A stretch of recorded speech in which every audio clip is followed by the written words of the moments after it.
أعوذ بالله من الشيطان الرجيم فخلف من بعدهم خلف أضاعوا الصلاة واتبعوا الشهوات فسوف يلقون غيا إلا من تاب وآمن وعمل صالحا فأولئك يدخلون الجنة ولا يظلمون شيئا جنات عدن التي وعد الرحمن عباده بالغيب إنه كان وعده مأتيا لا يسمعون فيها لغوا إلا سلاما ولهم رزقهم فيها بكرة وعشيا تلك الجنة التي نورث من عبادنا من كان تقيا وما نتنزل إلا بأمر ربك له ما بين أيدينا وما خلفنا وما بين ذلك وما كان ربك نسيا رب السماوات والأرض وما بينهما فاعبده واصطبر لعبادته هل تعلم له سميا ويقول الإنسان أإذا ما مت لسوف أخرج حيا أولا يذكر الإنسان أنا خلقناه من قبل ولم يك شيئا فوربك لنحشرنهم والشياطين ثم لنحضرنهم حول جهنم جثيا ثم لننزعن من كل شيعة أيهم أشد على الرحمن عتيا ثم لنحن أعلم بالذين هم أولى بها صليا وإن منكم إلا واردها كان على ربك حتما مقضيا ثم ننجي الذين اتقوا ونذر الظالمين فيها جثيا وإذا تتلى عليهم آياتنا بينات قال الذين كفروا للذين آمنوا أي الفريقين خير مقاما وأحسن نديا وكم أهلكنا قبلهم من قرن هم أحسن أثاثا ورئيا قل من كان في الضلالة فليمدد له الرحمن مدا حتى إذا رأوا ما يوعدون إما العذاب وإما الساعة فسيعلمون من هو شر مكانا وأضعف جندا ويزيد الله الذين اهتدوا هدى والباقيات الصالحات خير عند ربك ثوابا وخير مردا. Allah berfirman, tetapi sepeninggal generasi tersebut para nabi ternyata umat-umat mereka melalaikan sholat. Ada sekelompok umat yang melalaikan sholat. Maksudnya melalaikan sholat jin atau sholat, menyia-nyiakan sholat, kata Syekh Nawawi Al-Bantani, ay tarahuha, yakni meninggalkan sholat. Meninggalkan sholat. Dan kapan seseorang dianggap meninggalkan sholat? Kalau dia tidak mengerjakan sholat sampai deadline waktunya habis, itu dianggap meninggalkan sholat. Deadline waktu sholat asar kapan?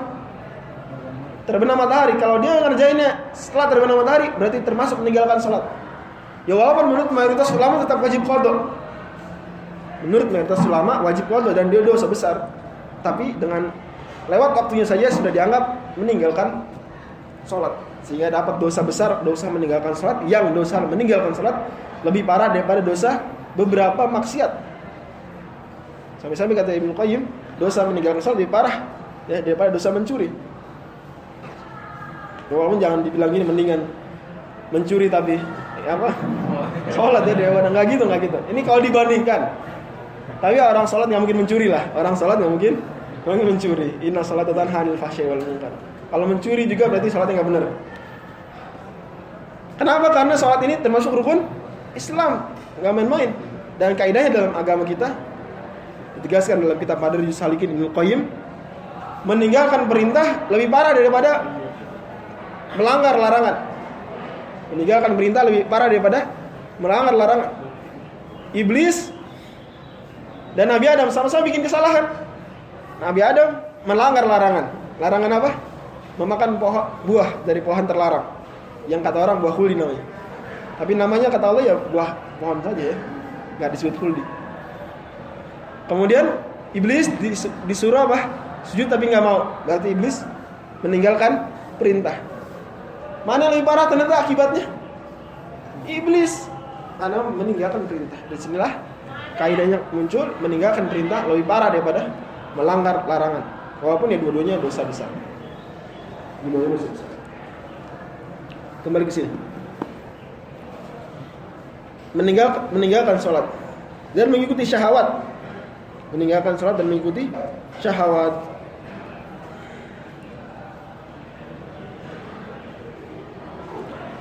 Kata Ali bin Abi Thalib radhiyallahu anhu, ini berarti orang yang meninggalkan sholat ini pasti akan apa? Mengikuti syahwat. Orang yang meninggalkan sholat pasti akan mengikuti syahwat. Sholat saja ditinggalkan, apalagi yang lainnya.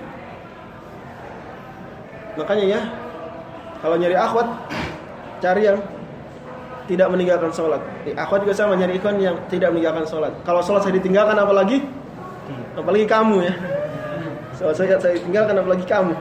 Kalau jilbab saja Allah nyuruh nggak nurut, apalagi perintah kamu. Allah suruh pakai jilbab nggak nurut, apalagi perintah kamu. Ya. Kalau akhwat, ikhwan ini sholat saja ditinggalkan, apalagi kamu. Sementara kalau kita mengerjakan sholat akan terhindar dari keji dan mungkar. Jadi ayat ini adalah lawan dari ayat inna sholata tanha 'anil fahsya'i wal munkar.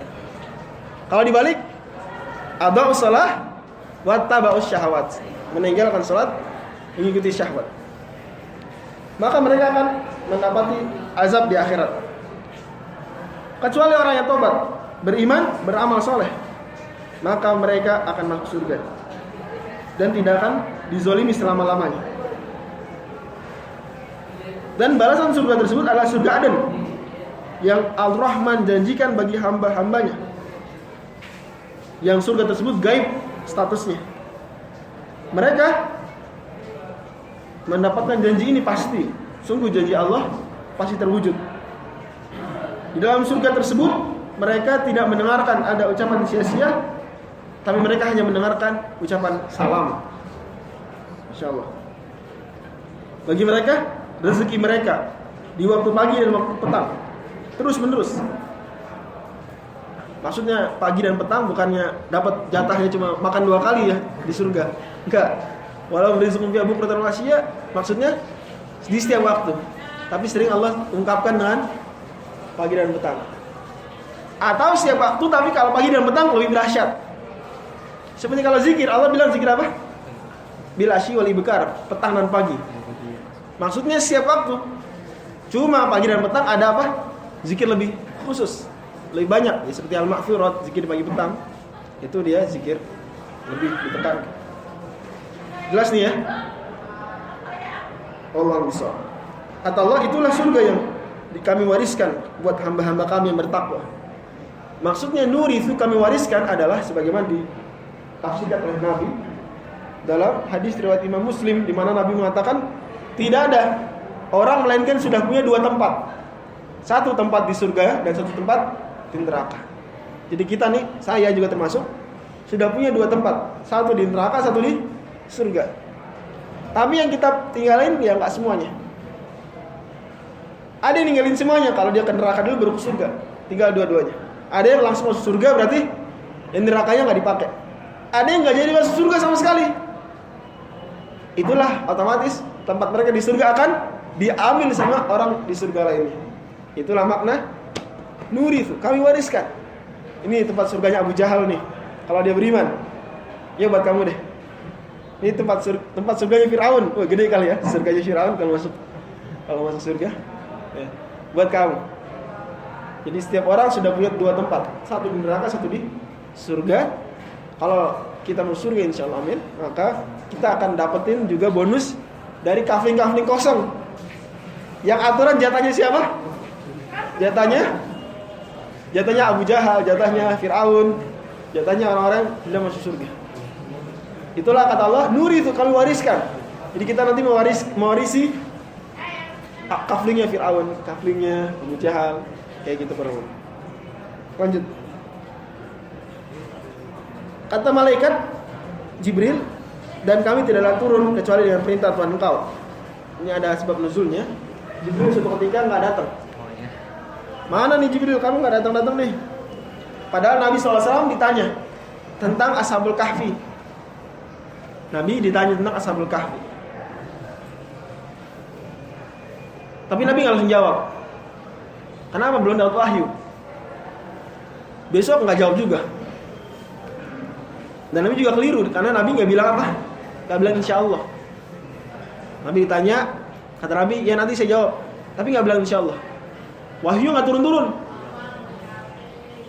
Lama nggak turun-turun. Sampai akhirnya Nabi dapati ternyata di dalam rumah beliau ada apa? Ada anjing kecil. Anjingnya diusir. Baru Jibril datang menyampaikan surat Al-Kahfi. Kemudian baru Nabi jawab pertanyaan orang musyrikin terkait dengan Ashabul Kahfi. Itu pertanyaan titipan. Titipan siapa? Titipan Yahudi di Madinah. Jadi orang Mekah pernah datang ke Madinah nanyain, kita tuh di Mekah ada orang ngaku-ngaku Nabi kayak di kitab kalian. Kata orang Yahudi, coba tes, tanya dia tentang Ashabul Kahfi. Ngerti nggak? Kalau Nabi pasti bisa jawab. Nabi ditanya, bilang, ya nanti saya jawab. Belum ada wahyu. Tapi nggak bilang insya Allah. Sehingga wahyu lama turun. Apalagi ada anjing kecil di rumah. Anjing keluar, Jibril datang nyampaikan wahyu, baru Nabi jawab. Ternyata jawabannya benar. Jawabannya betul, berarti Nabi memang benar Nabi. Nah, kemudian Nabi nanya ke Jibril, Jibril kenapa kamu nggak datang pas saya butuh? Kata beliau, wa ma natanazzalu illa bi amri rabbik. Kami nggak turun melainkan dengan perintah Tuhan. Engkau, kita nggak turun bawa wahyu seenak kita, enggak lah. Jibril cuma kurir saja ibaratnya, menyampaikan pesanan. Kalau ada yang ngirim, Allah ngasih wahyu ya saya kirim. Nggak ada ya sudah. Seperti itu ya. Seperti itu. Dan kisah tadi menunjukkan bahwasanya Nabi Muhammad benar-benar Nabi, bukan tukang bohong. Karena kalau Nabi tukang bohong, ditanya langsung jawab. Tukang bohong ditanya langsung jawab. Wah kalau saya nggak jawab, saya ntar dikira nggak tahu lagi. Saya jawab aja, biar mereka nganggap saya tahu. Itu tukang bohong kayak gitu. Padahal bikiran sendiri jawabannya ya nggak. Tapi karena Nabi amanah, kalau nggak ada wahyu ya sudah, ya nggak ada jawaban. Saya nggak malu kok, kalian bilang saya nggak tahu ya nggak apa-apa, emang nggak tahu. Saya cuma Nabi nyampein wahyu, bukan bikin wahyu. Kalau Nabi tukang bohong harusnya apa? Attention malu. Masa sehari 2 hari nggak bikin jawaban, bikin aja jawaban, gitu ya. Kan gitu ya kalau tukang bohong kayak gitu. Kebayang nggak? Kayak gitu. Makanya berusaha kita kalau nggak tahu ya nggak tahu aja. Bertanya sama anggota mentoring, Kak ini apa Kak? Yang nggak tahu aja. Kalau kita dikit-dikit tahu jawabannya, kita nanti akan bikin jawaban karangan. Jangan kayak gitu, agama jangan kayak gitu. Nggak tahu aja. Maaf ya nggak tahu, insya Allah nanti dijawab kalau udah nyari jawabannya. Kayak gitu. Kalau nggak tanya ustadz yang lebih senior, lebih paham. Sampaikan yang tahu, yang nggak tahu jangan disampaikan. Sederhana. Yang tahu jangan disembunyikan, yang nggak tahu nggak usah gaya-gaya nyampaikan. Kaidah dakwah 2 saja. Kaidah ngisi mentoring cuma 2. Kalau tahu jangan disembunyikan. Kalau nggak tahu nggak usah disampaikan. Kan sederhana, selesai. Itu mentor terhebat yang kayak gitu. Gitu ya. Dibina nanti, mentor-mentor dibina. Kalau tahu jangan disembunyikan, kalau nggak tahu ya sudah bilang saya nggak tahu. Nabi saja kayak gitu. Lanjut. Kata Allah Subhanahu wa taala, milik kamilah apa yang di hadapan kami dan di belakang kami, maksudnya di masa depan, di masa lalu, dan apa yang di antara itu semua, dan tidaklah Tuhan melupa.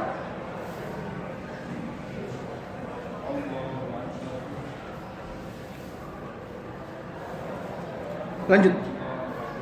Allah adalah Tuhan penguasa langit dan bumi dan apa yang di antara langit dan bumi, maka sembahlah Dia saja dan bersabarlah ibadah kepadanya. Kalian apakah mendapati ada yang menyamai Allah? Ini ayat ini ayat surat 19 ayat 65 ya. Ini angka cantik 1965. Ini ayat di sini ada tauhid terkait dengan ke Rabb-nya Allah, kerububiahannya Allah, ada tauhid terkait dengan ketuhanannya Allah, dan ada tauhid terkait dengan nama dan sifatnya Allah. Bagian pertama, Rabbus samawati wal ardi wa ma bainahuma, terkait dengan status Allah sebagai Rabb. Allah Rabb. Penggalan kedua, fa'buduhu wastabir li ibadati, terkait status Allah sebagai ilah. Sebagai apa? Ilah. Yang ketiga, hal ta'lamu lahu samiyah, terkait status Allah sebagai Tuhan yang memiliki asma dan sifat yang mulia.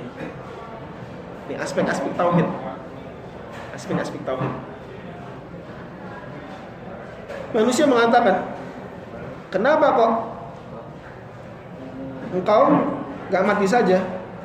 Aida mami tu asal fata ukhraju aja. Kenapa kita gak mati kemudian nanti kita dihidupkan lagi? Bagaimana mungkin, kata mereka, kita mati kemudian hidup lagi? Ini perkataan siapa nih? Orang musyrikin Quraisy. Orang musyrikin Quraisy mengimani sebagian rububiyah. Mengimani sebagian saja, tidak semuanya. Karena konsep kehidupan setelah mati, konsep rububiyah apa uluhiyah? Rububiyah. Tapi mereka enggak percaya. Tapi itu enggak cukup. Iman kepada Allah harus utuh. Sesuai dengan ayat 65 surat 19 yang barusan. Unsur Allah sebagai Rabb, Allah sebagai ilah, dan Allah sebagai Tuhan yang memiliki asma dan sifat yang mulia. Mereka baru meyakini Allah sebagai Rabb, tapi itu pun sebagian saja. Mereka mengingkari Allah memang bisa menghidupkan lagi yang sudah mati. Gak percaya mereka. Padahal mereka percaya Allah mencipta. Kalau ditanya siapa yang menciptakan kamu? Allah. Tapi kalau dikatakan Allah nanti menghidupkan kalian lagi, mereka gak percaya. Sehingga Allah bantah berkali-kali di Quran, orang yang menciptakan atau zat yang menciptakan sesuatu itu lebih mampu menciptakan untuk kali kedua. Kan gitu. Kalian bikin software sekali, kemudian kedelete gitu, belum di backup, hilang. Wah, mana nih? Rusak. Bikin lagi bisa nggak? Lebih lama atau lebih cepat? Lebih cepat. Nah, itu kalian, apalagi Allah. Masa orang Quraisy percaya Allah pencipta pertama kali, tapi nggak percaya Allah bisa bangkitkan lagi? Aneh mereka. Kata Allah, tidakkah orang ini mengingat-ingat kami dulu menciptakan dia sebelumnya dari tidak sesuatu apapun, dari sesuatu yang bukan apapun, dari nothing gitu ya. Walam yaku syai'a, sementara mereka sebelumnya apa? Nothing. Allah mampu nggak menciptakan sesuatu dari nothing? Mampu. Apalagi menciptakan sesuatu dari bekas-bekas. Manusia sebelumnya ada apa nggak ada? Nggak ada sama sekali. Hidup, meninggal, hancur, jadi jasad renik gitu ya, dimakan jasad renik, lapuk, atau makan masih yang ada yang utuh, kan gitu. Gampangan mana, bikin dari nothing apa bikin dari rakitan yang berantakan? Nah, bikin dari rakitan yang berantakan lebih gampang. Lebih gampang. Anak komputer coba gimana? Kalian bikin komputer, nggak ada, yang nggak bisa ya, nggak ada bahan baku sama sekali. Apa mendingan ada bahan bakunya? Peraturan komputer. Mendingan yang kedua. Kata Allah, ini orang meremehkan Allah. Bukannya kami dulu menciptakan dia nggak ada apa-apa, nothing. Allah bisa, apalagi menciptakan ulang dari bahan-bahan yang sudah ada. Sungguh demi Tuhanmu, kami akan mengumpulkan mereka beserta setan-setan juga kami kumpulkan. Kemudian kami bariskan mereka berlutut di sisi jahanam. Karena nanti semua orang akan berlutut di sisi jahanam menunggu giliran nyebrang sirat. Menunggu giliran nyebrang sirat. Sirat adanya di mana? Antara jahanam. Jadi contoh ini ya. Nah, ini jahanam di sini. Orang nunggu di sini. Mau nyebrang ke sini. Melewati apa? Sirat. Melewati sirat. Jelas nggak nih? Kebayang nggak? Di sini semuanya berlutut. Kalau jatuh berarti masuk ke mana? Neraka. Kata Allah, "Tsumma lananzi'anna min kulli syai'in ayyuhum ashaddu 'ala rahmani atiyah." Kemudian akan kami tarik dan masukkan ke jahanam orang-orang yang lancang membangun kepada Ar-Rahman. Kemudian kami lebih tahu siapa di antara mereka yang lebih berhak untuk masuk ke jahanam dulu. Dan sungguh tidak ada seorang pun di antara kalian kecuali wariduha. Kata-kata wariduha artinya apa? Melewatinya. Nah, bukan masukinya. Apa terjemah di situ? Hah? Mendatanginya. Nah, betul. Tidak ada seorang di antara kalian kecuali akan mendatanginya, yakni melewati jahanam.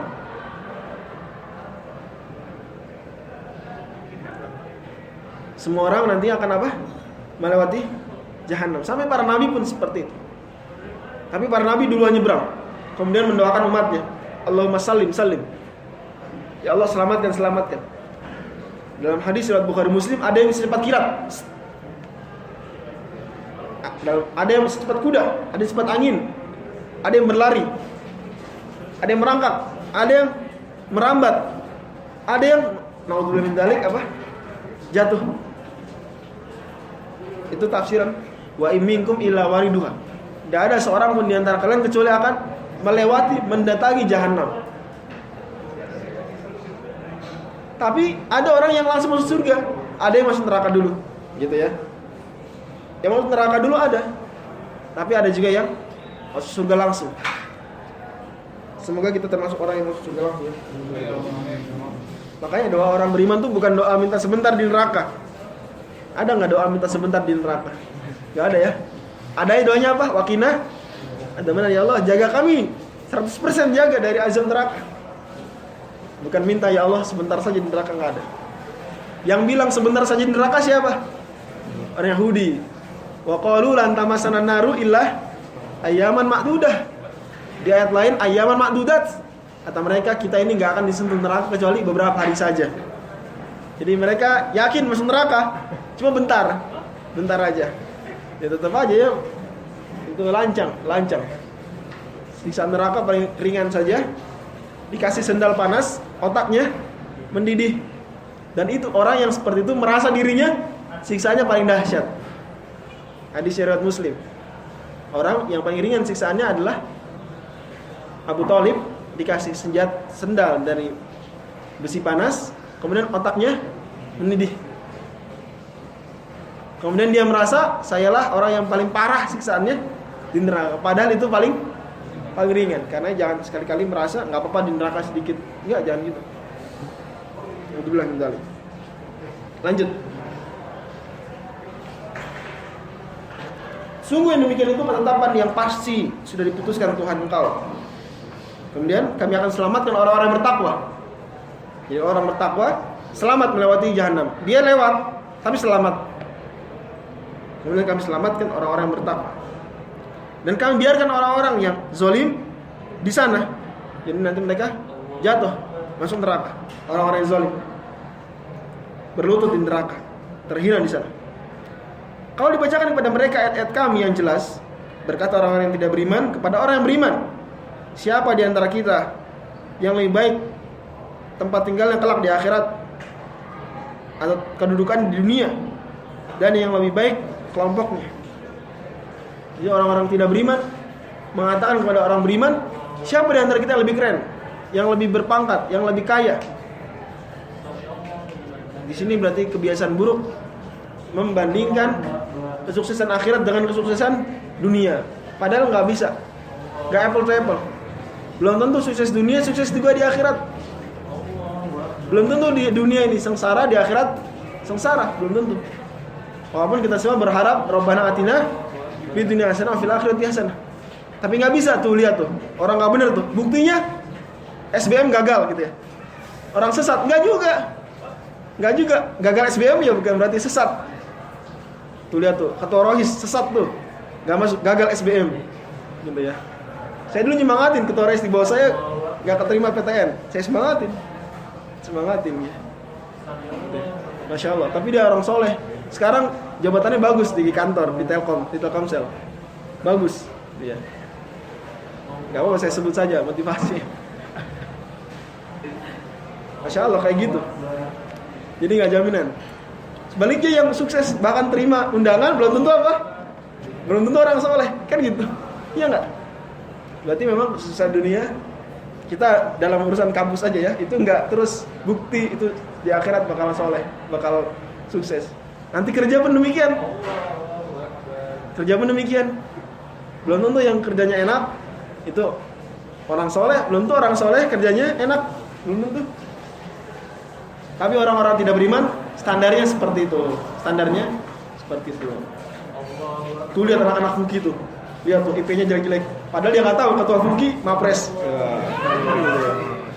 Makanya saya sering bilang ke teman-teman, tolong anak-anak ADK nih, anak-anak soleh, IP-nya harus bagus, biar bisa nampang dikit gitu ya. Biar bukti tuh, lihat, semakin soleh seorang IP-nya semakin bagus, semakin Mapres kan gitu ya. Kan gitu insya Allah. Semakin Mapres. Cuma kan problemnya kita gitu, banyak ya terutama zaman-zaman belakangan ini di UI ya. Mapres ini bukan ADK yang top, kan gitu. Kita masih mengharapkan abang-abang Sofwan Albana yang baru kan gitu. Kenal Abang Sofwan? Ya, Kapro di HI. Gitu ya. Dulu Mapresnas 2006. Saya ingat waktu masih maba, selalu beliau. Acara di mana beliau lagi. Gitu ya. Sepasang sama Bapak Adi Aksa Daud, sepasang. Di mana-mana selalu acara Bang Sofwan sama Bapak Adi Aksa Daud. Gitu ya. Saya ketemu Pak Adi Aksa nih, belum lama ini, kurang lebih 3 bulan lalu ketemu beliau, Pak Adi Aksa Daud. Itu selalu sepasang, Menpora sama Mapresnas. Cocok kan orang-orang soleh itu. Selalu di mana-mana itu. Kita pengen seperti itu. Pengen seperti itu. Ya. Alhamdulillah Mapres UI sebelumnya Masya Allah bagus kan, Bang Odi ya. Masya Allah. Tapi harusnya terus dipertahankan. Walaupun kita dukung ya Mapres siapapun, kita dukung, kita doakan. Tapi kan kalau yang maju ke Mapresnas itu akhwat Fuki kan ya, kita lebih kenceng doa kita kan ya. Kenceng. Kan lebih kenceng gitu, Masya Allah gitu. Semoga sukses gitu. Kalau kita doakan juga Mapres yang mewakili UI sekarang, kita doakan ganti Mapresnas. Tapi kan kalau ternyata ADK kan lebih kenceng doa kita. Oh, akhwat salam gitu ya. Lebih kenceng doa kita. Bang Ibam lagi misalnya maju, kan lebih kenceng doa kita.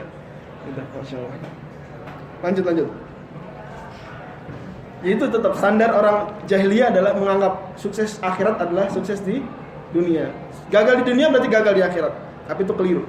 Kata Allah Subhanahu wa taala, betapa banyak buktinya umat-umat sebelum mereka lebih baik kok.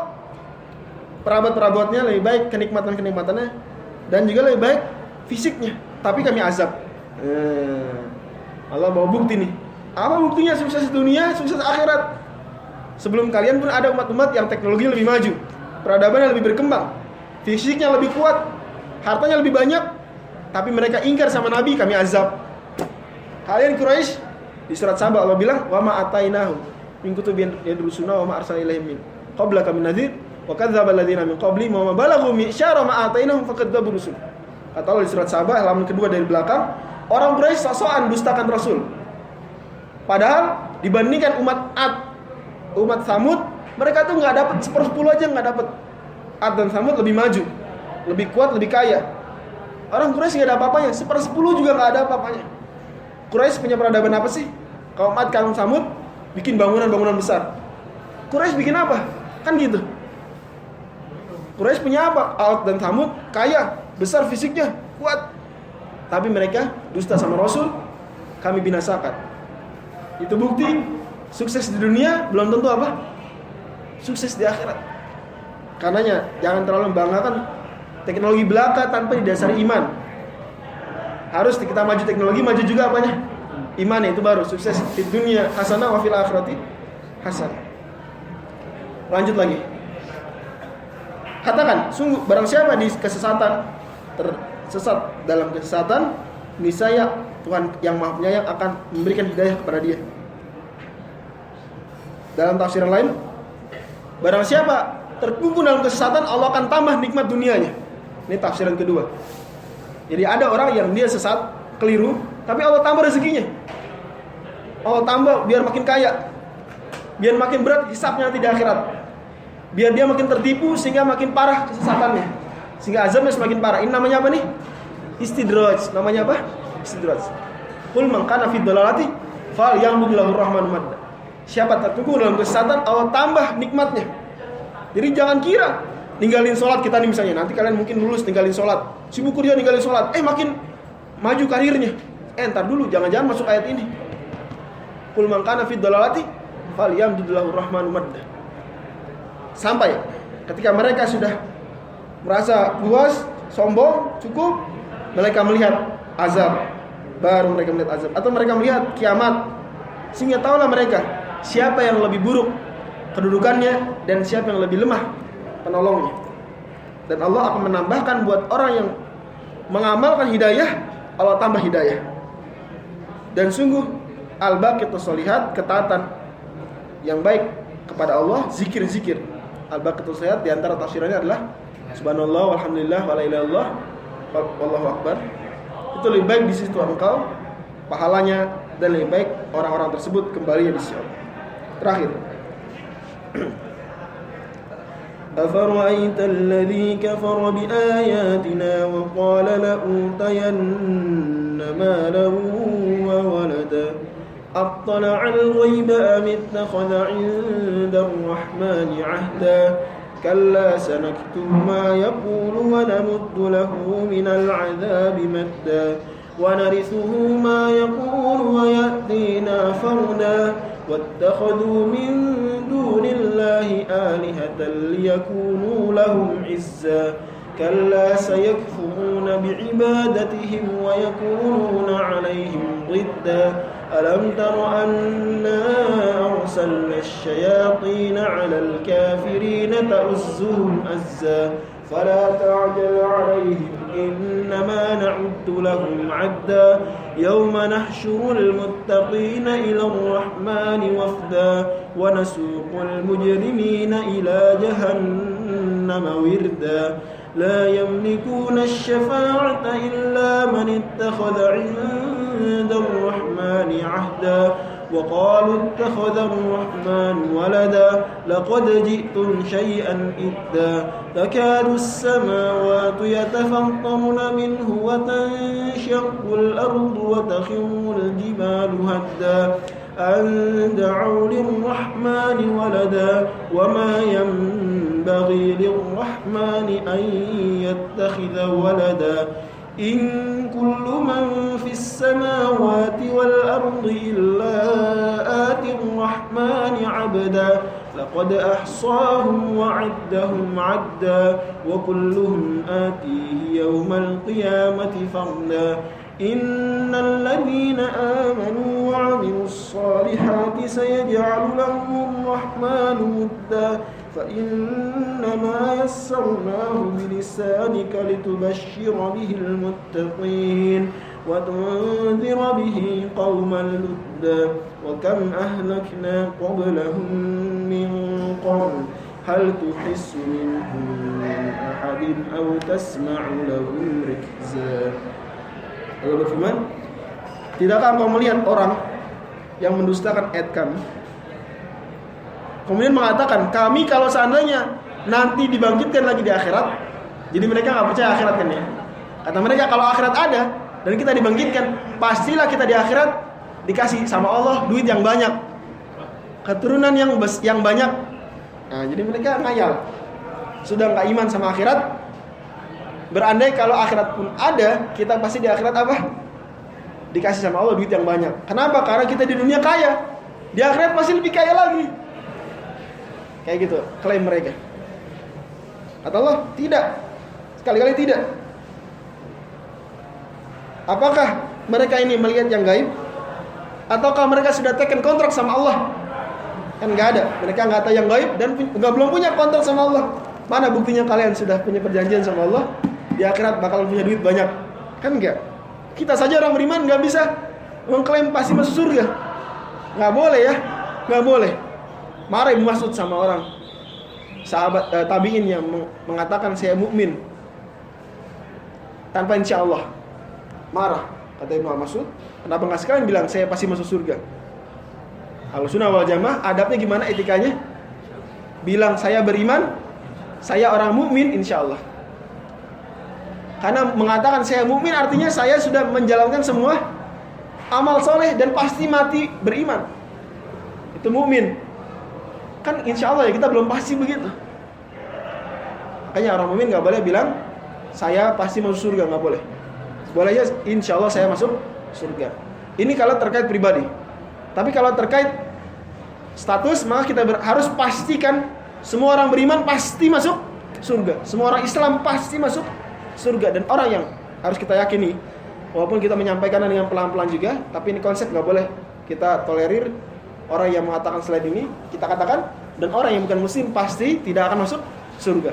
Itu harus yakin, harus pasti. Tapi secara personal, saya belum tentu masuk surga, kamu belum tentu masuk surga, dan teman kita yang non muslim belum tentu masuk neraka. Bisa jadi dia masuk Islam habis itu, kan bisa jadi. Tapi konsep bakunya, orang muslim pasti masuk surga, orang yang bukan muslim pasti tidak akan masuk surga. Ini konsep pasti baku. Adapun yang relatif adalah perorangannya. Perorangan yang relatif.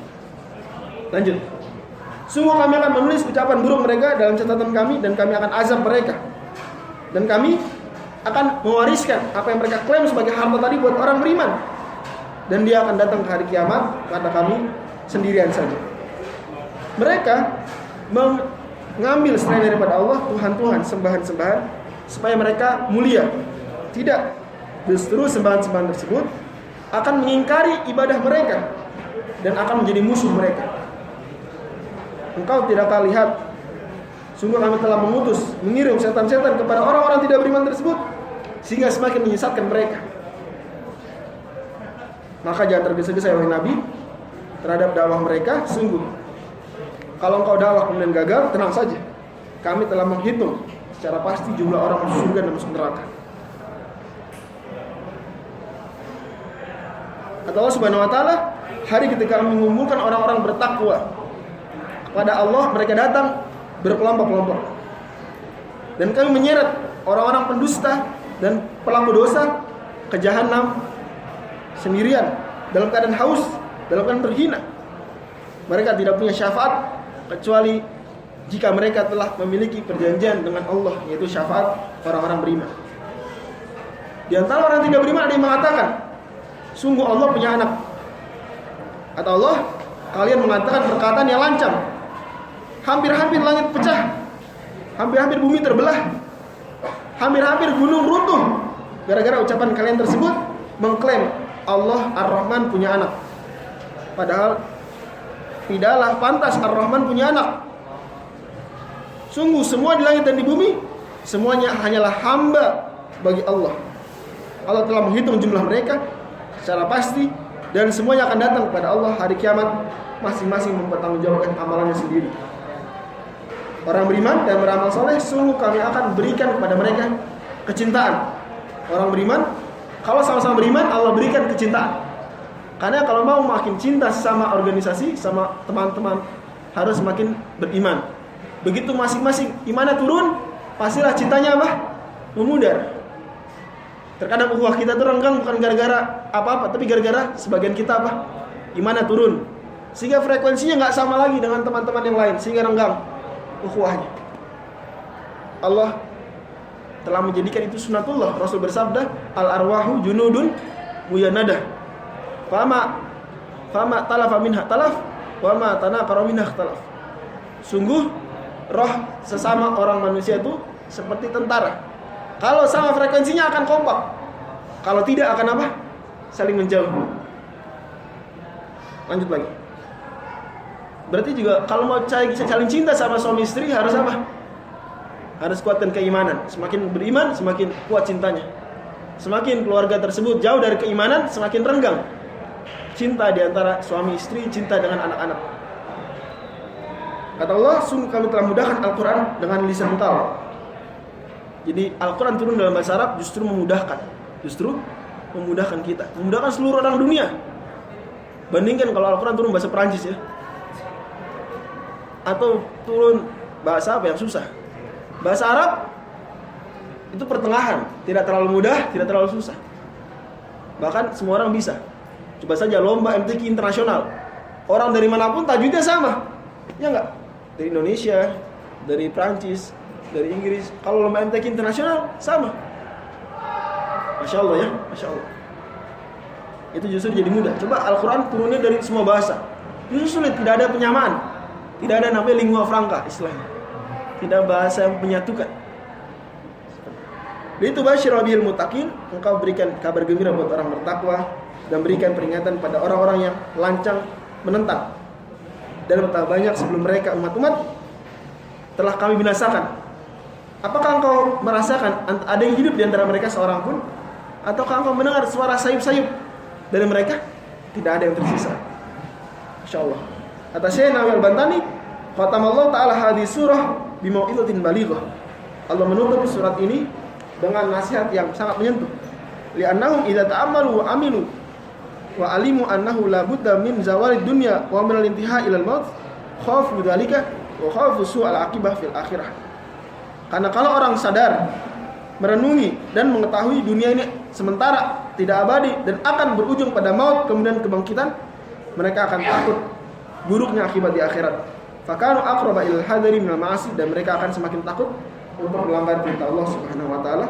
Demikian bahasan kita surat Maryam ini, surat yang menegaskan akidah, menegaskan juga bagaimana perjuangan para nabi dan rasul, dan menekan kepada kita pentingnya iman pada hal yang gaib, dan bahwasanya Tuhan Maha Pengasih dan Maha Penyayang pada makhluk-makhluknya. Dan di antara bentuk kasih sayangnya adalah adanya hidup setelah mati. Kalau tidak ada hidup setelah mati berarti Tuhan tidak sayang. Orang yang jahat banget dan belum ditindak di dunia akan rest in peace. Begitu saja udah. Koruptor besar di dunia lolos dari jerat KPK, diadili, menang di pengadilan, tidak dihukum, padahal benar-benar jahat.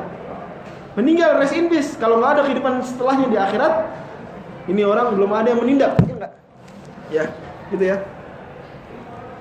Sebaliknya orang yang beriman, soleh, bertakwa, beramal sembunyi-sembunyi, tidak ada yang mengapresiasi dia. Meninggal dunia sama saja, orang nggak ada yang menghargai amal baiknya. Kalau nggak ada kehidupan di akhirat, amalnya berarti apa? Belum ada yang mengganjar, belum ada yang ngasih apresiasi.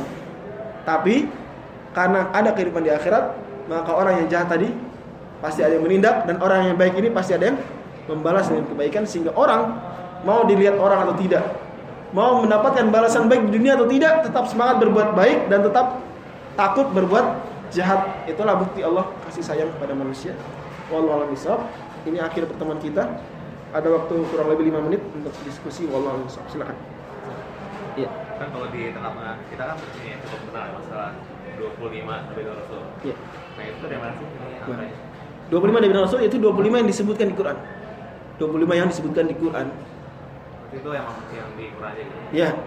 Angka 25 benar, itu lama yang menyebutkan ya. Imam Az-Zamzami, nanti manzumahnya dibahas di salah satu pesantren mahasiswa dekat UI. Nanti ada di hari Sabtu pertama bulan Ramadan ya, ada daurah bersanad membahas matan ilmu ulumul Quran di salah satu pesantren mahasiswa di di dekat UI ya, di Jalan Kapuk ya. Nanti dibahas, di antara nanti di akhirnya ada menyebutkan 25 nabi dan rasul yang disebutkan di Quran. Ini 25 nabi dan rasul juga disebutkan di matan Aqidatul Awam ya. 25 nabi dan rasul. Jadi enggak salah, menyebut 25 enggak salah. Kenapa? Karena mereka yang disebutkan di Quran. Sisanya Allah tidak sebutkan di Quran dengan namanya secara jelas.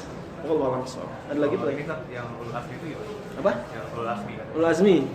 Itu benar. Ulul azmi adalah 5 nabi terhebat. Siapa saja dia? Nabi Muhammad SAW, Nabi Ibrahim, atau urut deh, Nabi Nuh, Nabi Ibrahim, Nabi Musa, Nabi Isa, Nabi Muhammad SAW. Dalilnya mana? Adapun kata ulul azmi ada di akhir surat Al-Ahqaf. Surat Al-Ahqaf surat 46 ayat terakhir. Lihat ayat terakhir surat Al-Ahqaf surat 46 ayat yang berapa? Ibrahim, Musa, Iya. Isa, Muhammad. Entar sebentar, saya bawakan logikanya ya. Surat Alul Azmi istilahnya keluar di surat 46 ayat yang terakhir. Bukan surat 46 ayat terakhir. Yaitu ayat yang ke-35. Fasbir kama sabara ulul azmi minar rusul.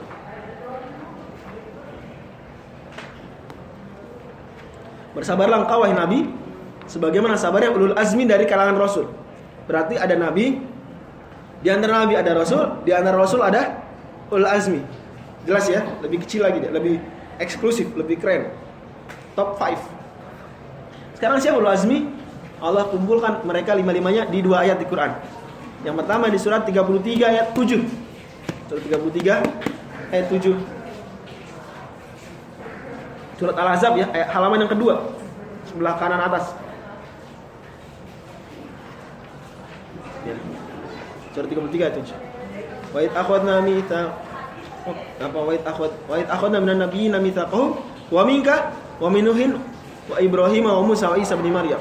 Surat 33 ayat 7. Surat 33 ayat 7. Allah sebutkan 5 nabi. Siapa di situ? Nabi Muhammad. Engkau tuh Nabi Muhammad. Nabi Ibrahim, Nuh, Musa, Isa. Itu ulul azmi. Satu lagi di surat 42. Surat 42 surat Asy-Syura.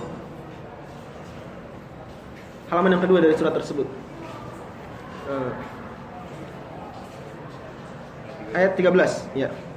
Syara'a lakum minad dini ma wassa bihi Nuhan waladzi auhayna ilaika wa ma wassayna bi Ibrahim wa Musa wa Isa an aqimud dina wa la tatafarraqu fihi. Kabura al-musyrikeena ma tad'u ilaihi Allah yajtabi ilaika man yasha. Ilaihi man yasha wa yahdi ilaihi man yurid. Surat 42 ayat 13 Allah sebutkan 5 nabi lagi, yaitu siapa? Nabi Muhammad, Nabi Nuh, Nabi Ibrahim, Musa, Isa. Ini 5 ulul azmi, dalilnya dari Quran. Kata ulul azmi ada di surat 46 ayat 35. Tafsirannya di mana? Surat 33 ayat 7 dan surat 42 ayat 13. Wallahu a'lam bishawab. Sampai sini pertemuan kita. Sudah pukul 17.15. Semoga bermanfaat apa yang kita bahas sore hari ini, menambah iman dan takwa, menyiapkan kita untuk menghadapi Ramadan. Dan mohon maaf jika pembahasan ini mungkin agak kurang berkenan. Semoga menjadikan berkesan buat teman-teman, dan teman-teman tolong sampaikan lagi faidah-faidahnya, pelajaran-pelajaran berharganya di mentoring-mentoring teman-teman sekalian. Buktikan penyampaian mentoringnya nanti disampaikan dari tafsir surat Maryam ini, surat yang luar biasa, bahkan kalau bisa dihafalkan selama Ramadan. Surat yang enak, dibacanya enak. Kalau dibaca tarawih, ini surat yang salah satu yang seru. Kenapa? Temponya cepat. Tidak ada surat temponya lama. Ada surat temponya cepat. Nah, yang seru buat tarawih adalah yang temponya cepat. Surat Thaha, surat Maryam, surat An-Naba, itu enak. Tapi kalau baca surat An-Nisa, surat Al-Imran, itu enak, panjang, temponya lama. Allah bisa.